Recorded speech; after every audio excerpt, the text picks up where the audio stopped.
அதிமுக பாஜக கூட்டணி அமைந்துள்ளதால் இந்தியா கூட்டணி கட்சியினர் அச்சத்தில் பிதற்றி வருகின்றனர் என்று புதுச்சேரி அதிமுக மாநில செயலாளர் அன்பழகன் விமர்சித்துள்ளார்.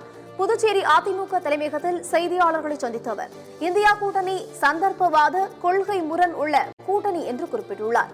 சாதி மத மொழி ரீதியாக மக்களின் உணர்வுகளை தூண்டி பிரிவினையை ஏற்படுத்தும் இந்தியா கூட்டணியை ஆட்சியிலிருந்து அகற்ற அதிமுக பாஜக கூட்டணி அமைக்கப்பட்டிருப்பதாக தெரிவித்தார். அதிமுக தலைமையில் பாஜக கூட்டணி அமைந்த நிலையில் ஸ்டாலின் உட்பட இந்தியா கூட்டணி கட்சியினர் பயத்தில் பிதற்றி வருவதாகவும் அன்பழகன் கூறியுள்ளார். கூட்டணி அமைத்ததிலிருந்து முரண்பாடான கட்சிகளை கொண்ட ஒரு நெல்லிக்காய் மூட்டைக்கு தலைமை வகித்துக் கொண்டிருக்கும் திமுகவுடைய முதலமைச்சர் ஸ்டாலின் அவர்களும் அந்த இந்தியா கூட்டணியில் இருக்கக்கூடிய பல்வேறு கட்சிகளுடைய தலைவர்களும் இந்த கூட்டணியை பற்றி ஏதோ பிதற்றுகின்றனர்.